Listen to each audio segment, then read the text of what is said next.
Hey everyone, Boss back here. This time for another episode reaction for Mushoku Tensei, episode 16, Family Squabble. Um, we're here this time after we're leaving the Dolda, Doldia village, which we were for a couple episodes where the Beast people. Last episode really showcased the growth of Aries, and we've seen, she kind of she's a caring person. She's not just straight violence anymore like she was when you first met her. She actually made connections and built friendships, and he taught language and swordsmanship to Tona, which was from the village. So, and we also learned a little bit about Ghislaine's backstory. Even though we can't see her, we get to hear a little bit about her. But hopefully soon we'll see her because Glaine's top notch. So anytime we can see her or hear about her is pretty good. So next we're moving on to our next village. I forgot the name where they were, but they did say where they were going. And then, so we should go there or be on our way there when the episode picks up. We also at the end of the episode got a brief introduction of the 7 strongest, or we got the title for the 7 strongest people in the world, which is probably assuming we're going to meet at least some of them, if not all of them. And we hear more details about them. Maybe we've already met some or going to meet some. So that'd be interesting to see. So without further ado, let's jump into episode 16 of Jobless Reincarnation, aka Mushoku Tensei. The gang rolling deep.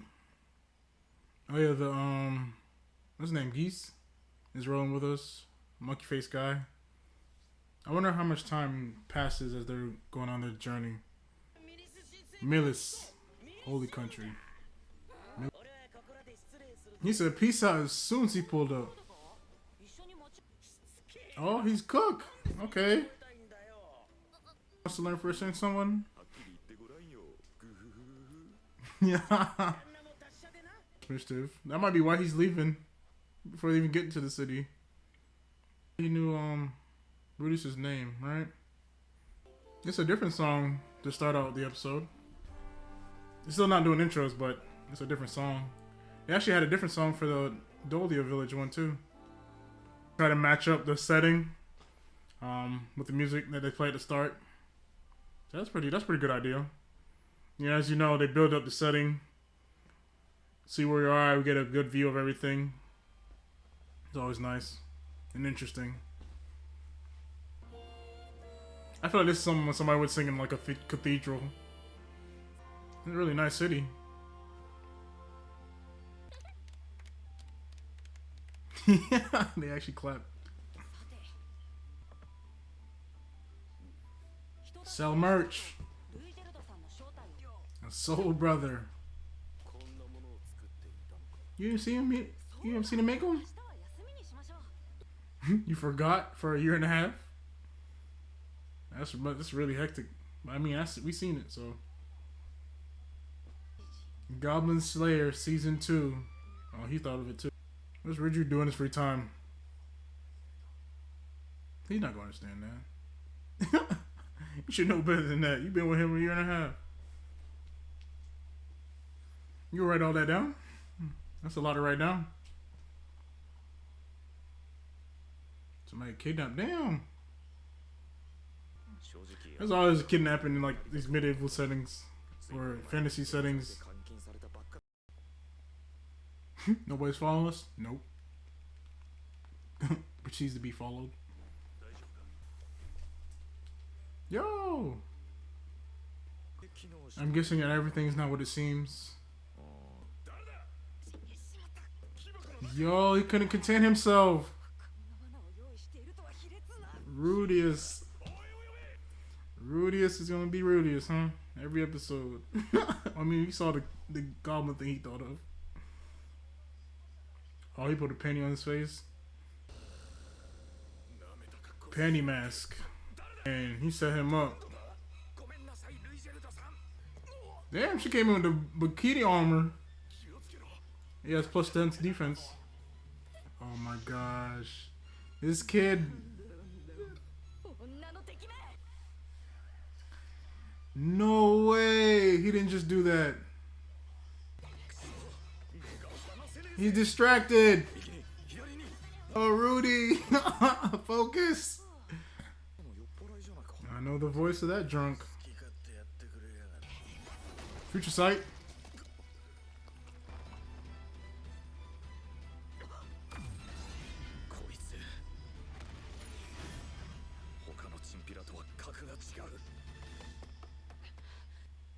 You recognize him? Yeah, he did.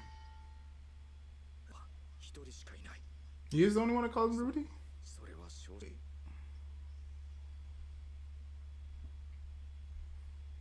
Yeah. Paul's seen some better days with that. He hit up a barber at the time. Yo, everybody's down because he had the damn pennies on his face. Is that why? You already identified as a deviant.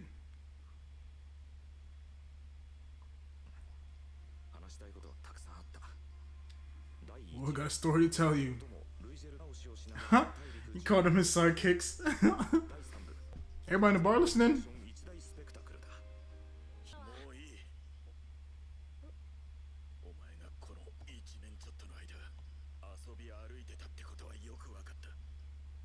Goofing off? Man say he got kidnapped and locked up. Or is this the family squabble part?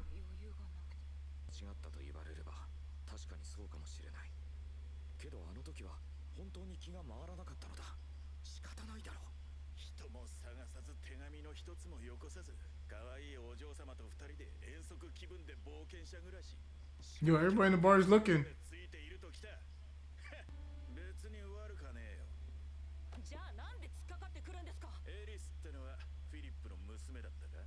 Oh, their family, you got a family little history thing, don't they, right?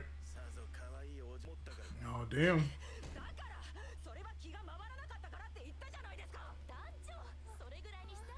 He's telling you he's about to right.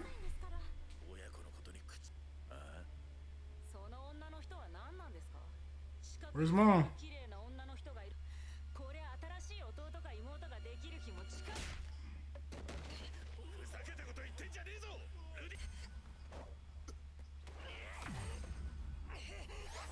Uh-oh. Now he's letting him hit him now. Oh, that's little sis, right? Now he instantly recognized her.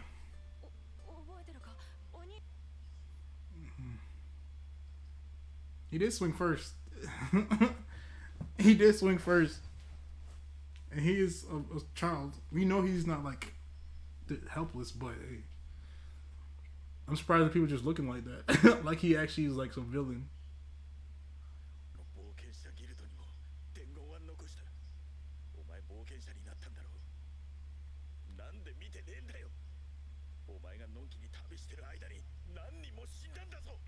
They're taking it easy. I'm gonna say that.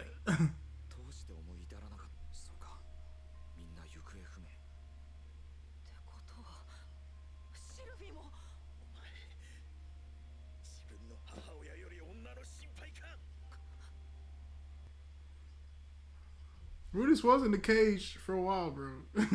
And he was like deep in demon territory. He's oversimplifying it though, too. like life was rough for him at points. He did, find some positives, but it wasn't just like, hey, everything's all fun. I'm trying to think of what I would do. I would have asked, like, at first I would expect it was just the town where I was at, but eventually I would try to find out what else happened.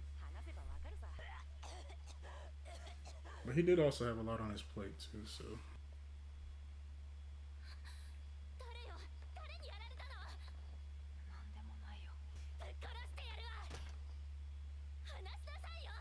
Yo, she said, I'm gonna.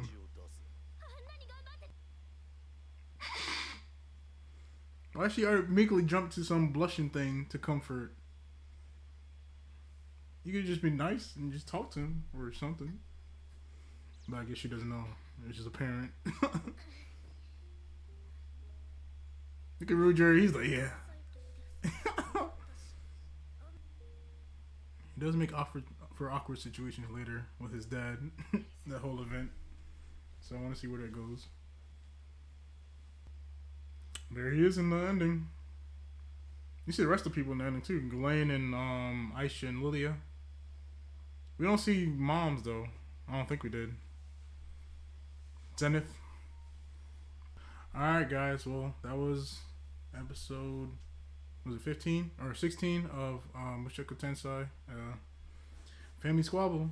And we saw it was a real pretty hefty family squabble between Rudius and his dad Paul. Kind of a crazy meeting between the two of them. They physically fought, and then they realized who each other was. And then after talking a bit, Paul was like, yo, you had a fun time, didn't you? Because Rudius was telling a story, and he kind of was hyping himself up based on the parts that we saw.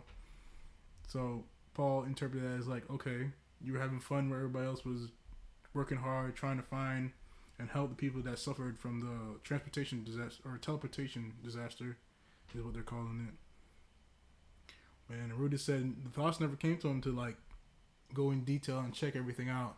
Well, I mean, I know initially he'd be confused and a lot of things like that would happen, and he had a lot of incidents that happened along the way as well. It's not like he was just having a good old time just walking down the road or whatever. So I know that's was his basis, was there were a lot of things going on and he didn't really think about it, and he just kind of not assumed everything was okay with everybody else, and then so he just continued on his way just trying to get back and protect Ares, which was his main goal as soon as he figured out what everything was going on.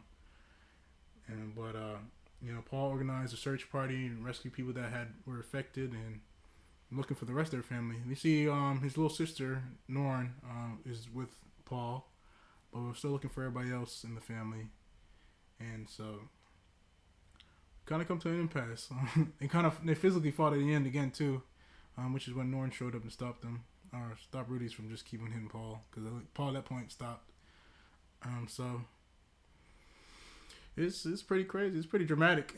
Pretty dramatic family squabble, because the accident happened a year and a half ago, but it's been longer since Rudy's seen his personal family. Like, I know Ares is his family, but his actually immediate family. So, and that was happening. So we'll see where they go from next. It's gonna be pretty awkward. I don't know if he's gonna meet back up with Paul, or if he's just gonna try to leave, or just kind of do what he originally planned to do, which is do missions and get money. Who knows what Paul's gonna do? It seems like everybody's spread out. Hopefully everybody's safe. That's another thing Paul was kind of talking about, because Rudy's also asked about Sylph before he asked about his mom. So Paul was also mad at that, which was when it came to light that Rudy was thinking that everything was okay, but it really wasn't. So he didn't really know, and he kind of didn't follow the procedures of checking with the guild when he went to the different cities to see, kind of get updates, because I guess this is the first time as audience we're finding out about that. I think well, we did see Roxy look at a board, but we don't know if it's everywhere. But apparently it's everywhere that all the information should be posted and messages can be left like that. So we'll see where we go from here. But it was a meaty episode, so we'll see what happens next. So until next time.